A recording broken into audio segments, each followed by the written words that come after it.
Shalom, bonjour, bonsoir à vous, que l'Éternel Dieu Tout-Puissant nous soit à tous favorable. Quant à moi, je suis très content, vous le voyez, je suis très heureux d'être ici encore parmi vous. Que le Seigneur Éternel Dieu Tout-Puissant soit loué. Merci infiniment à lui, le seul et unique, qui a permis que nous soyons ici parmi les vivants.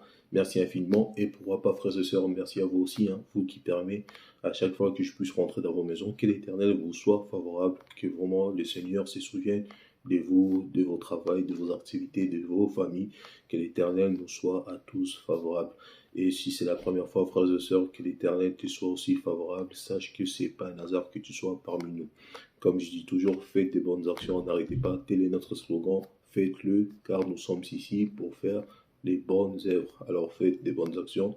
Au nom de Jésus-Christ, vous allez y arriver. Faites des bonnes actions. Alors nous avons pour un thème d'aujourd'hui, frères et sœurs, non à l'évangile des mérites.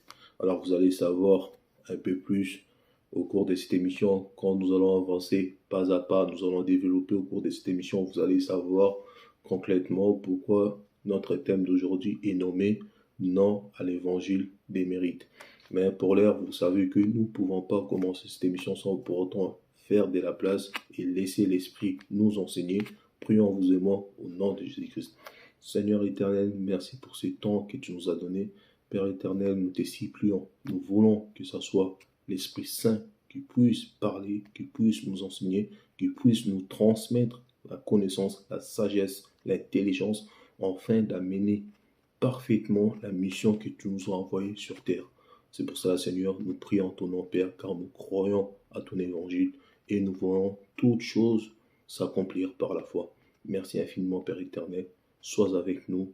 Au nom de Jésus-Christ, nous allons ainsi prier et nous disons Amen. Amen, frères et sœurs, que l'Éternel Dieu Tout-Puissant soit loué. Alors, non à l'évangile des mérites. Pourquoi non à l'évangile des mérites? Vous le savez aujourd'hui, frères et sœurs, voyez-vous, aujourd'hui, plusieurs de nos frères ou de nos sœurs sont obligés à s'aimer pour récolter quelque chose de la part de Dieu, à donner des dîmes, à mettre des offrandes pour que Dieu exauce leurs prières. D'autres même sont obligés à faire des jeûnes de 3 jours secs pour que Dieu l'écoute, pour que Dieu leur soit favorable. Il y a des jeûnes d'une semaine, l'autre vont même dans les montagnes des Mangengengue, ils montent, ils vont dans les montagnes, ils font des veillées, des prières, tout cela pour que Dieu leur soit favorable. Voilà pourquoi nous sommes venus ici, dans toute cette idéologie, de vous dire que non à l'évangile des mérites. Pourquoi non à l'évangile des mérites? On va commencer. Ça, c'était juste une petite explication du début. Mais nous allons prendre la Marc 2, 18. Je lis au nom de Jésus-Christ. Les disciples de Jean et les pharisiens gênent.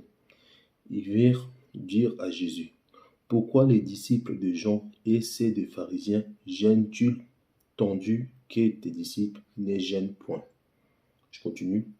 Jésus leur répondit, les amis de l'époux peuvent-ils gêner pendant que l'époux est avec eux? Comme aujourd'hui, l'époux n'est jamais parti, l'époux est toujours là avec nous, mais dans l'esprit. Le Seigneur est toujours là avec nous. Alors, je continue.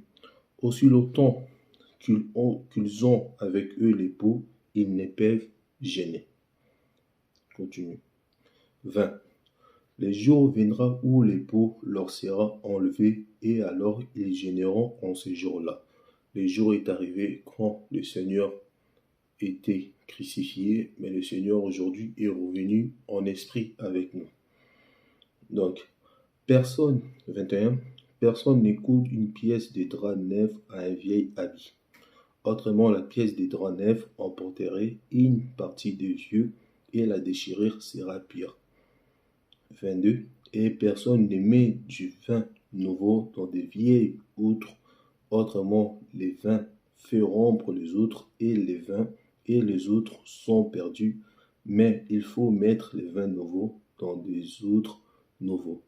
Il faut mettre la grâce avec la grâce et la loi avec la loi. Il ne faut pas être chaud et froid, tu es tiède, Dieu va te vomir. Donc, la grâce par la grâce et la loi par la loi. Et les œuvres de la loi, les gènes aussi en fait partie, ma sœur. Les œuvres de la loi, les dîmes en fait partie aussi. Voilà. Et les histoires des veillées, des prières, tout ça, c'est même pas marqué dans la Bible. Ça, c'est une fausseté que ces faux hommes de Dieu vous disent de faire des veillées, des prières. Non, quand la Bible dit, parle de veiller, c'est veiller sur ta conduite. Et non, veiller faire deux jours de jeûne, deux jours de nuit, des veillées, des prières. Non, c'est pas ça. Alors, je continue, frères et sœurs. Comme je vous ai toujours dit, Luc 5, 39, qui parle, on va les lire.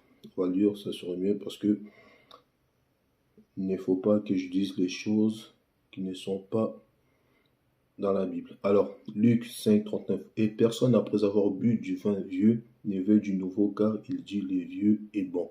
Donc voilà. Et moi, aujourd'hui, j'ai prie vraiment à Dieu que l'Éternel nous accorde à ses enfants l'oreille si concis, afin que ses enfants attendent et comprennent sa parole, quitter l'évangile des mérites et venir tout simplement à l'évangile de la grâce, l'évangile où tout lui-même le Seigneur a tout fait et nous avons qu'une chose à faire, c'est de croire à lui et rien d'autre. Car la Bible dit, croyez en Dieu et croyez en moi. Donc la Bible nous parle que de la foi. Aujourd'hui, tout est par la foi. Il n'y a rien qui est dans les mérites. Mais on va lire Romains 3.20. Qu'est-ce qu'il nous dit, Romains chapitre 3, verset 20. Je lis au nom de Jésus-Christ. Car nul ne sera justifié devant lui par les œuvres de la loi, puisque c'est par la loi qu'est vient la connaissance du péché. Donc, comme je vous ai dit, les dîmes, les jeûnes, tout ça, ce sont des œuvres de la loi. Mais vous allez me dire, ouais, mais comment fait-il que Dieu nous exauce alors que moi j'ai fait 3 jours de jeûne, Dieu m'a été favorable. Écoutez, qu'est-ce que le Seigneur il dit? Matthieu 19, 7. Les pharisiens viennent voir Jésus et lui posent la question. Pourquoi donc lui dire-tu, Moïse a-t-il prescrit de donner à la femme une lettre de divorce et de la répudier? Matthieu 19, verset 8. Il leur répondit, c'est à cause de la dureté de votre cœur que Moïse vous a permis de répudier vos femmes. Au commencement, il n'en était pas ainsi. Donc, moi je vais vous répondre comme le Seigneur vous a dit. Vous allez dire, pourquoi le Seigneur nous exauce alors que nous faisons des jeûnes? Mais au départ, c'était par la loi. Mais aujourd'hui, le Seigneur lui-même a fait tout par la grâce. Il suffit de croire en lui et de croire à Dieu. Donc c'est par la foi que Dieu nous donne. Donc si aujourd'hui vous continuez à faire des jeûnes, c'est parce que vous voulez faire les jeûnes, c'est à cause de votre incrédulité, parce que vous dites que le nom de Jésus seul ne suffit pas. Donc comme dans votre tête, vous avez mis ça, le nom de Jésus ne suffit pas, il faut que je rajoute quelque chose pour que la chose me soit favorable. Donc, du coup, vous priez et vous continuez à donner des offrandes, vous continuez à donner des dîmes, vous continuez à faire des jeûnes pour que Dieu vous exauce. Alors que croyez en Dieu, croyez en moi, tout est par la grâce, tout est par la foi. Donc, c'est dans la foi que nous recevons les choses, car la Bible nous dit, tout ce que vous demanderez dans les prières, ça vous sera donné. Tout ce que vous demanderez à mon nom, dans les prières, vous sera accordé. Donc dans mon nom, dans mes prières et pas dans autre chose. Continuons, Éphésiens 2. Éphésiens 2, verset 8. Alors, Éphésiens 2, verset 8. La Bible nous dit, car c'est par la grâce que vous êtes sauvés, par les moyens de la foi. Et cela ne vient pas de vous, c'est le don de Dieu. Donc c'est par la grâce, cela ne vient pas de nous, c'est le don de Dieu. Dieu s'est donné sur la croix pour nous. Et la grâce, c'est pas une chose gratuite pour Dieu. Dieu, lui, Seigneur Jésus, s'est battu. Le Seigneur s'est bâti, le Seigneur l'a souffert pour qu'aujourd'hui, nous le recevons gratuitement. Mais le Seigneur, lui, ne l'a pas reçu gratuitement, car le Seigneur est venu, il a souffert, il s'est fait cracher dessus, il s'est fait frapper, il s'est fait insulter par tous les noms. Mais le Seigneur, lui, il a souffert pour obtenir la chose qu'on appelle la grâce, pour donner ça gratuitement à ses enfants, tel comme un père doit souffrir au travail pour donner à manger à ses enfants.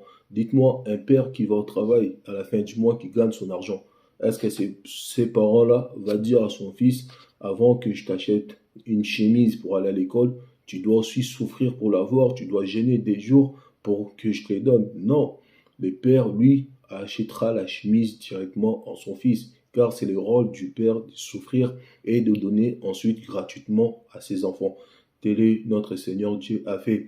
Lui, il a souffert pour nous les donner gratuitement. Nous n'avons plus, nous, à souffrir, à donner des dîmes, à gêner, à faire des retraits, à faire des jeûnes de 3 jours ou à faire des veillées, des prières pour que Dieu nous les donne. Il suffit pour nous de garder une bonne conduite, de croire à notre Seigneur, de croire à sa parole. Et comme nous dit la Bible dans Éphésiens 2:8, car c'est par la grâce que vous êtes sauvés et par les moyens de la foi. Et cela ne vient pas de vous, c'est les dons de Dieu. Donc, voilà. Mais nous allons continuer dans notre mission.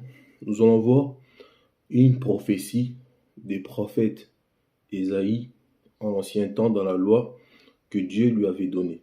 Une prophétie des prophètes Ésaïe. Nous allons prendre Ésaïe 61. Alors, rapidement, Ésaïe 61, verset 1. Alors, je lis au nom de Jésus-Christ, l'Esprit du Seigneur l'Éternel est sur moi, car l'Éternel m'a oint pour porter des bonnes nouvelles aux malheureux. Il m'a envoyé pour guérir ceux qui ont le cœur brisé, pour proclamer aux captifs la liberté et aux prisonniers la délivrance. 2. Pour publier une année de grâce de l'Éternel et un jour de vengeance de notre Dieu, pour consoler tous les affligés. Voilà, Ésaïe 61, verset 1, verset 2. Qu'est-ce qu'il nous dit? Mais vous allez remarquer, quand notre Seigneur Jésus-Christ est arrivé ici sur la terre, le Seigneur va reprendre les mêmes versets bibliques et le Seigneur va les lire à son tour. Alors, par là, nous allons prendre Luc 4, 16 à 20. Luc 4, verset 16 à 20. Je lis au nom de Jésus-Christ. Il s'est rendu à Nazareth, où il s'est rendu. Voilà, il s'est rendu à Nazareth. Je commence, parce que c'est les versets qui nous intéressent. Je commence en Luc 4, 18. Alors le Seigneur va prendre les mêmes versets et le Seigneur va les lire. L'Esprit du Seigneur est sur moi, parce qu'il m'a oint pour annoncer une bonne nouvelle aux pauvres. Il m'a envoyé pour guérir ceux qui ont le cœur brisé, pour proclamer aux captifs la délivrance et aux aveugles le recouvrement de la vue, pour envoyer libres les opprimés, pour publier une année de grâce du Seigneur. Ah, frères et sœurs, je ne sais pas si vous avez remarqué une chose, je vais vous mettre ça à l'écran et vous allez voir. Dans Ésaïe 61, verset 2, 61, Ésaïe 61, verset 2, le prophète Ésaïe nous dit, pour publier une année de grâce de l'Éternel et un jour de vengeance, de notre Dieu. Mais, lui, Jésus, va prendre les mêmes versets. Vous allez voir, dans les mêmes versets, le Seigneur Jésus va prendre ces versets-là et il va dire, pour programmer aux captifs, là je suis dans Luc 4, 19, pour programmer aux captifs la délivrance et aux aveugles les recouvrements de la vue, pour renvoyer librement les opprimés, pour publier une année de grâce du Seigneur. Mais là, le Seigneur Jésus-Christ n'a pas parlé des vengeances. Mais vous allez remarquer, Ésaïe 61, verset 2, les prophètes là parlent de vengeance. Mais là, le Seigneur lui-même présent, quand il a pris ces versets, le Seigneur dans sa bouche, il a programmé il a programmé directement, et il a parlé que d'une année de grâce pour publier. Le Seigneur, lui, il a publié qu'une année de grâce et le Seigneur n'a pas parlé de vengeance. Donc le Seigneur, lui, est venu pour donner la grâce et non pour donner la vengeance.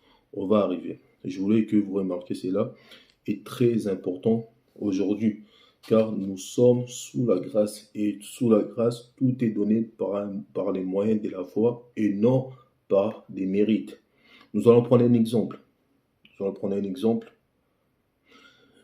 Jean 5. Jean 5, verset 1. Alors, après cela, il y eut une fête des Juifs, et Jésus monta à Jérusalem. Or, à Jérusalem, près de la porte des brebis, il y avait une piscine qui s'appelait en hébreu Bethsaïda, et qui a 5 portiques. Sous ces portiques étaient couchés un grand nombre de malades, des aveugles, des boiteux, des paralytiques qui attendaient les mouvements de l'eau. Car un ange descendait de temps en temps dans la piscine et agitait l'eau, et celui qui descendait les premiers après que l'eau avait été agitée était guéri, quelle que fût sa maladie. Là s'est trouvé un homme malade depuis 38 ans. 6. Jésus, l'ayant vu couché et sachant qu'il était malade depuis longtemps, lui dit : Veux-tu être guéri ? Le malade lui répondit : Seigneur, je n'ai personne pour me jeter dans la piscine quand l'eau est agitée. Et pendant que j'y vais, un autre descend avant moi. 8. Le Seigneur lui répondit : Lève-toi, lui dit Jésus, prends ton lit et marche. Aussitôt cet homme fut guéri, il prit son lit et marcha. C'était un jour de sabbat. Les Juifs diraient donc à celui qui avait été guéri : c'est le sabbat, il n'était pas permis d'emporter ton lit. Bien-aimés, vous avez vu un exemple que j'ai pris dans Jean 5, Jean 5, versets 1 à 10. Il y avait un malade. Le malade, il était là. Et vous allez voir dans la piscine, dans cette piscine de Bethesda, ce malade, il était là, assis, et il n'y avait personne pour l'aider à tomber dans l'eau. Et quand il est arrivé, un autre plus rapide que lui partait, il tombait dans l'eau, et cette personne-là était guérie. Mais qu'est-ce qui est étonnant? Jésus va arriver, et comme je vous ai dit, tout est par la grâce. Ici, notre frère n'a pas fait des gènes, alors que, souvenez-vous, quand Jésus est né dans la loi, Jésus est mort sous la loi. Donc tout ce que Jésus a fait, c'était dans la loi. Ce malade ici n'a pas gêné. Et alors quand Jésus est arrivé, Jésus n'avait pas besoin de lui demander si tu avais gêné ou quoi que ce soit. Non. La question de notre maître, c'était : veux-tu être guéri ? Tout simplement. Et vous allez voir par la suite, c'était par la grâce que notre frère était guéri. Le Seigneur lui dit : lève-toi, lui dit Jésus, prends ton lit et marche. Mais qu'est-ce qui est important ici, frères et sœurs? Vous allez voir que les pharisiens, comme les gens tout autour de nous, les gens de nos familles, nos amis, nos collègues, nos connaissances, il y aura toujours une personne qui viendra pour te faire chier, pour t'embrouiller, pour vouloir te changer d'avis, pour te donner des mauvaises idées, pour te détourner du chemin de l'Éternel, du chemin de Dieu, pour que tu ailles voir ailleurs. Et ces gens comme ça, bien aimés, mettez-le loin de vous. Il ne faut même pas qu'ils vous approchent. Vous voyez cette personne comme de la peste. Il ne faut pas qu'ils vous approchent. Vous allez voir, les pharisiens, ils vont dire une chose très importante. Dans Jean 5, 10, la Bible nous dit : c'était un jour de sabbat. Les Juifs dirent donc à celui qui avait été guéri : c'est le sabbat. Il n'était pas permis d'emporter ton lit. Donc, les sabbats en question, pour eux, les juifs, donc dans les sabbats, les jours du repos, parce que je vous rappelle que les sabbats, c'était les jours du repos. Donc dans les jours du repos, il fallait pas que, il n'était pas permis à quelqu'un de faire du bien. Donc pour eux, cette personne-là, dans les jours du repos, il n'est pas permis que la personne soit guérie. Les repos, un repos c'est une grâce, c'est un repos, c'est le jour où tu fais rien. Donc il n'est pas permis pour la personne d'être guérie. Mais nous allons y aller pas à pas pour que vous compreniez où je vais en venir. Je vais prendre Matthieu 12, 8. Matthieu, verset 12. Verset 12. Ah oui, verset 12. Matthieu chapitre 12, verset 8. Jésus dira une chose très importante. Car les fils de l'homme et les maîtres du sabbat. Les fils de l'homme et les maîtres du sabbat. Et nous avons vu dans Jean 5, 10, les pharisiens et les juifs dire à cet homme, il n'était pas permis de prendre ton lit, d'emporter ton lit, d'être guéri. Mais là, Jésus nous dit, lui-même, il est le maître du sabbat. Mais que veut dire sabbat que Jésus veut nous dire par sabbat? Mais vous allez voir dans Matthieu, toujours dans Matthieu, verset 11 à 28, verset 11, 28 à 30, le Seigneur va nous dire quelque chose de très important. Verset 11, 28 à 30. Venez en moi, vous tous qui êtes fatigués et chargés, et je vous donnerai du repos. Prenez mon joug sur vous et recevez mes instructions, car je suis doux et humble de cœur, et vous trouverez du repos pour vos âmes. Mais là, nous avons compris que, frères et sœurs, que lui qui est le maître du sabbat, qui appelle nous, ses enfants, de venir en lui, lui, il va nous donner du repos. Nous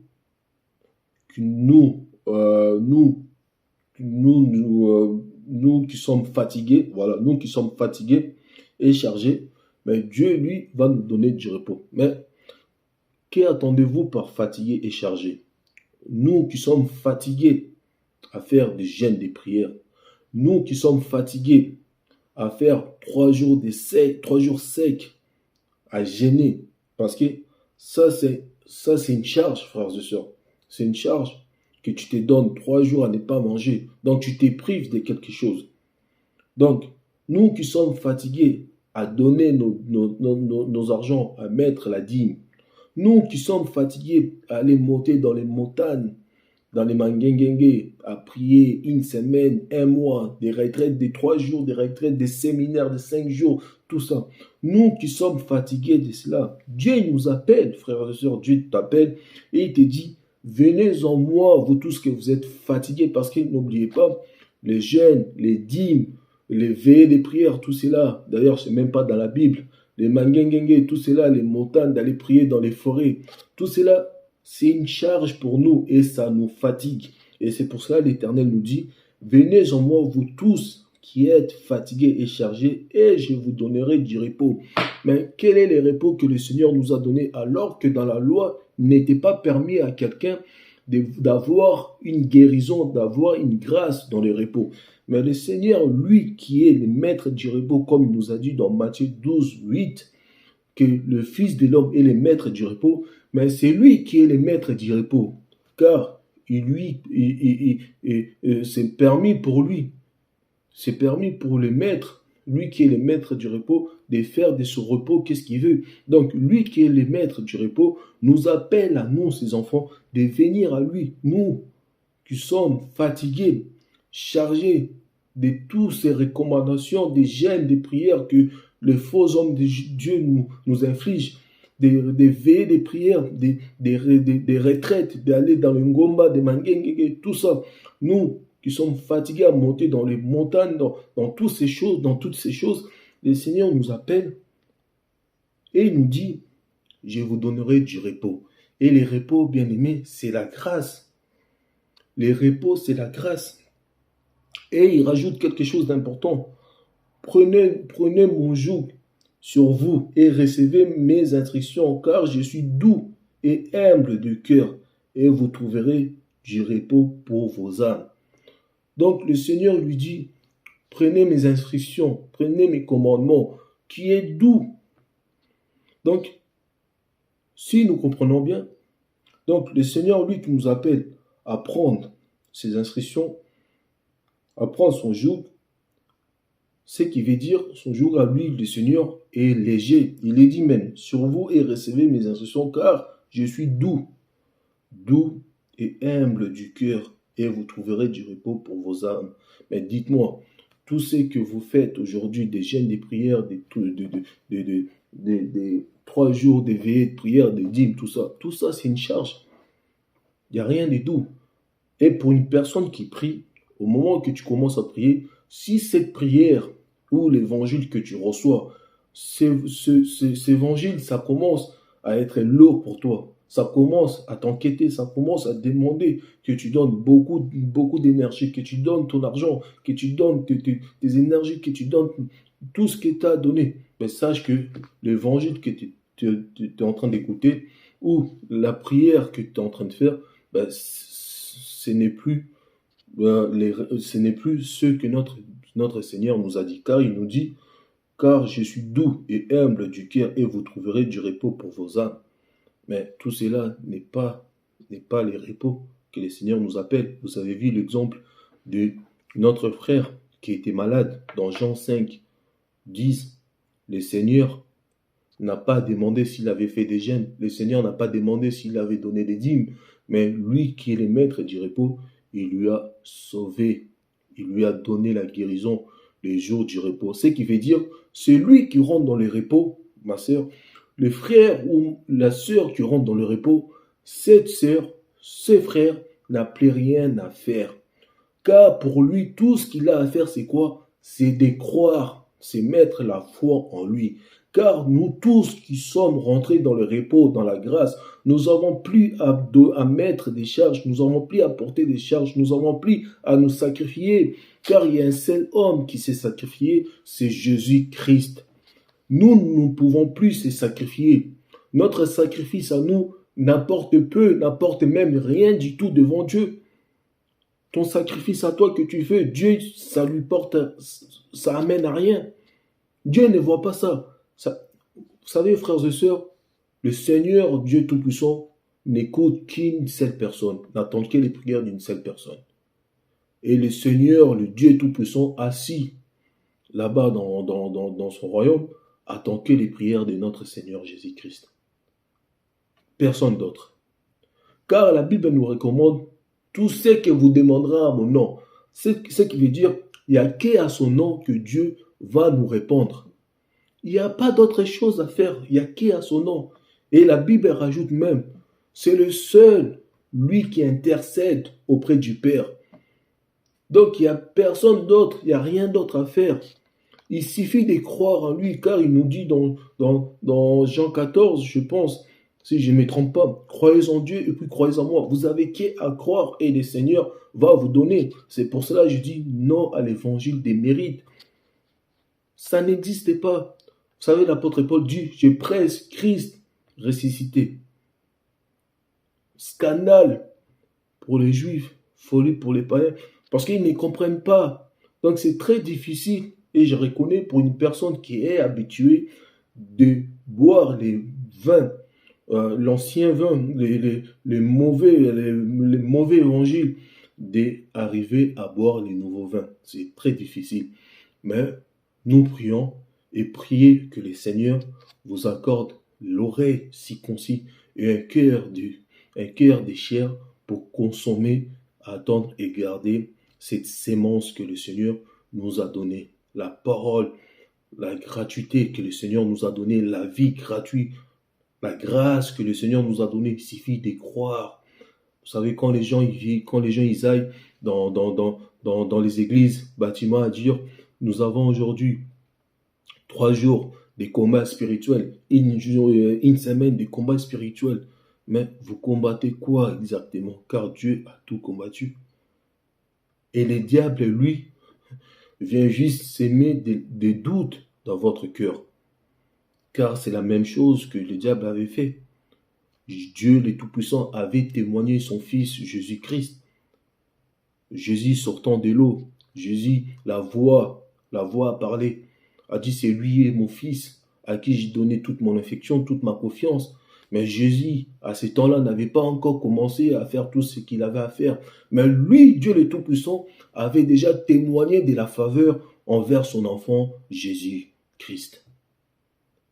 Mais vous allez voir par la suite, les diables vont emporter. Même vous allez voir par la suite, l'esprit, je voulais dire, désolé, l'esprit va emporter Jésus dans les déserts et les diables va lui mettre en épreuve, va lui demander si tu es vraiment le Fils de Dieu. Oh, mais comment toi tu peux me demander si je suis vraiment le Fils de Dieu alors que les pères les pères m'a confirmé cela avant même que toi tu viennes me poser la question.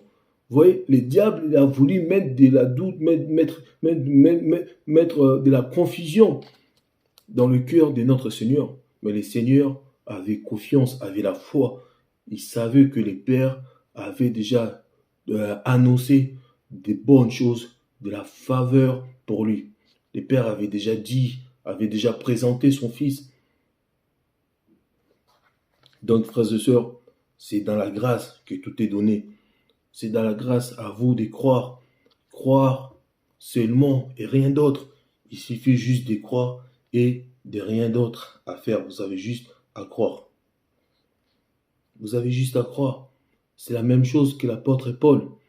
Il va parler, il va dire, on va le lire, Galates 1,6.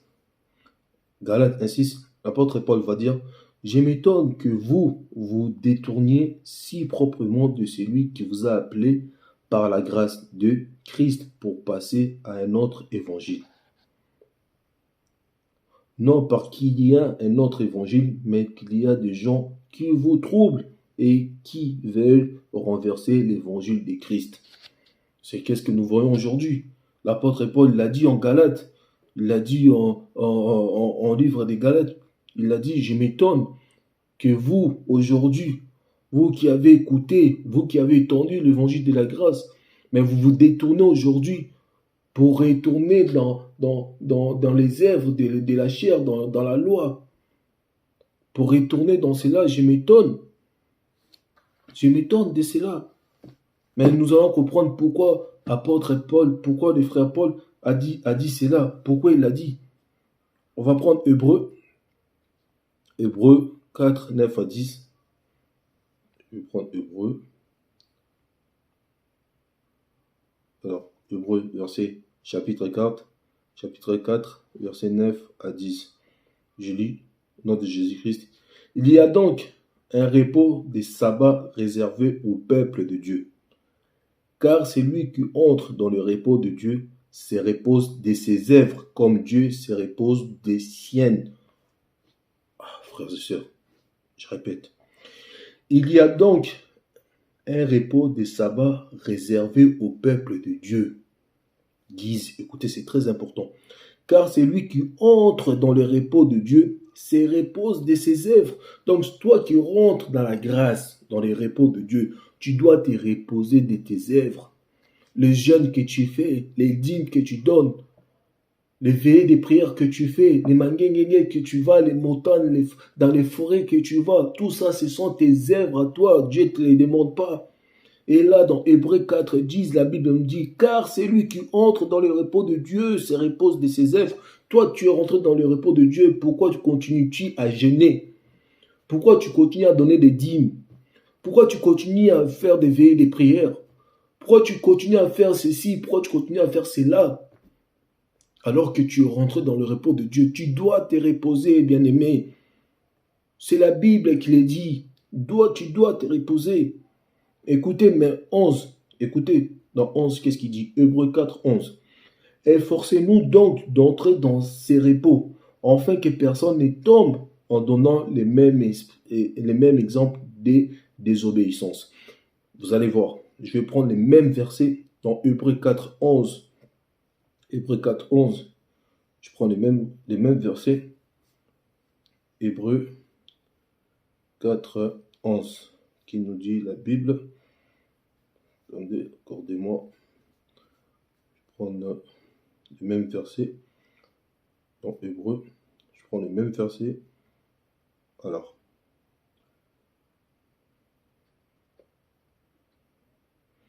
Hébreux 4, verset 11, qui nous dit la Bible. Alors, je lis au nom de Jésus-Christ, étudions-nous donc, là je suis dans la version Martin. Alors, il dit, étudions-nous donc d'entrer dans ces repos-là, de peur que quelqu'un ne tombe en imitant une semblable incrédulité. Donc, là, l'apôtre Paul, il dit que quand il dit là, efforcez-nous, donc là, l'apôtre Paul, c'est un exemple pour nous. Mais ces choses que l'apôtre Paul dit, ce n'était pas pour nous. Efforcez donc nous, c'est par rapport aux Juifs que je lis tout à l'heure, aux Juifs qui écoutaient, que je lis tout à l'heure en Galates 1,6, quand il disait, je m'étonne que vous vous détournez si proprement de celui qui vous a appelé par la grâce de Christ pour passer à un autre évangile. Donc là, l'apôtre Paul parlait de eux, parce qu'il s'étonnait, vous qui étiez dans la loi, donc comment vous êtes passé dans la grâce, comment vous faites, qu'est-ce qui vous a appris de retourner dans la loi? Et là, il donne la réponse. Il dit, efforcez-vous. Donc, eux, ils devaient s'efforcer parce qu'ils venaient de la loi. La loi, pour eux, ils ont grandi avec. Donc, pour eux, c'était très difficile de rentrer dans la grâce. Donc, ils y arrivaient au fur et à mesure de croire, d'avancer pas à pas avec la grâce. Mais les séquelles étaient toujours là. L'envie de retourner dans la loi était toujours là. Donc certains retournaient dans la loi. Donc les frères Paul a dit, quand la Bible dit efforcez-vous, bien-aimés, quand la Bible nous parle de efforçons-nous donc d'entrer dans ces repos. Ce n'est pas à nous que l'apôtre y parle. Je ne sais pas, peut-être ces versets-là, d'autres hommes de Dieu vous disent, c'est à nous de nous efforcer de rentrer dans la grâce, car le royaume de Dieu appartient à ceux qui sont, comment on dit, le royaume appartient à ceux qui sont violents. Non, c'est pas ça du tout, frère. C'est pas ça du tout, ma soeur. Quand l'apôtre Paul, ici dans Hébreux 4, il dit efforcez-nous donc d'entrer, il ne nous parle pas à nous, il parle aux gens qui étaient dans la loi, qui étaient rentrés, et maintenant ils commençaient à repartir dans la loi. Donc c'est à eux que l'apôtre Paul disait efforcez-vous donc d'entrer. Mais nous qui sommes nés dans la loi, frères et sœurs, nous qui sommes nés dans la grâce, frères et sœurs, dans la grâce, nous n'avons pas besoin de nous efforcer car nous n'avons pas connu la loi. Mais aujourd'hui, les hommes de Dieu viennent nous parler de la loi, viennent donner un autre évangile, l'évangile qui n'est pas l'évangile du Christ ressuscité. C'est pour ça que l'apôtre s'étonne, dit je m'étonne que vous vous détournez si proprement de celui qui vous a appelé par la grâce de Christ pour passer à un autre évangile. Ils viennent avec la loi. Ils vous disent encore de faire des jeûnes, de donner des dîmes, mais ça c'est pas l'évangile du Christ. C'est pas l'évangile du Christ. Christ, son évangile à lui, c'est la grâce de croire. Croire, c'est tout. Jean 14, verset 1, j'ai lu au nom de Jésus-Christ. Que votre cœur ne se trouble point, croyez en Dieu et croyez en moi. Ma sœur, mon frère, que ton cœur ne se trouble point. Il te suffit juste de croire en Dieu. Juste de croire. C'est tout ce que Dieu te demande. Et croire, c'est la foi. Et il faut savoir que la seule chose que le diable combat en toi, c'est ta foi. Une fois que tu perds la foi, c'est fini. Tu t'égares du chemin. Mais alors, l'Éternel te dit, que votre cœur ne se trouble point, croyez en Dieu, vous avez qu'à croire. À Dieu, c'est fini. Nous avons vu ensemble dans Hébreux 4, 10, nous a dit, car c'est lui qui entre dans le repos de Dieu, se repose de ses œuvres. Donc, vous devez vous reposer de vos œuvres. Vous en avez plus à vous priver de manger 2 jours, 3 jours, une semaine, je ne sais pas quoi. Vous ne pouvez plus à veiller. Vous ne pouvez plus donner vos dîmes. Vous pouvez plus faire ceci, faire cela, ou prendre l'huile d'olive ou quoi que ce soit. Non, vous pouvez plus. Même l'huile d'olive, c'est le Saint-Esprit. Dieu est en vous, l'Esprit Saint est en vous, cela vous suffit.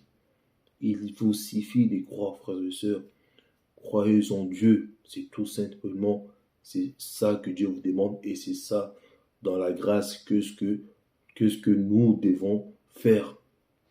Donc voilà, frères et sœurs, franchement que l'Éternel nous soit favorable et j'ai pris au nom de Jésus-Christ que l'Éternel donne l'oreille circoncis à ses enfants, que l'Éternel fasse tomber les écailles dans les yeux de ses enfants et que l'Éternel parle toujours à ses enfants, que l'Éternel, que l'Esprit Saint se manifeste puissamment en vous, que Dieu Tout-Puissant continue à vous exhorter, à vous donner des connaissances, de la sagesse, afin que vous puissiez amener à bien la mission dont lui-même vous a appelé ici sur la terre. Que l'Éternel Dieu Tout-Puissant nous soit favorable. Je vous dis à bientôt si cela plaît à Dieu. Et si ça plaît à Dieu, nous allons y revenir pour partager la bonne parole, pour partager l'évangile des grâces, la sémence de Dieu à ses enfants. Merci à vous tous. Passez une excellente nuit, une excellente soirée ou une bonne journée pour certains. Au nom de Jésus-Christ, je vous dis à bientôt. Merci beaucoup. Au revoir.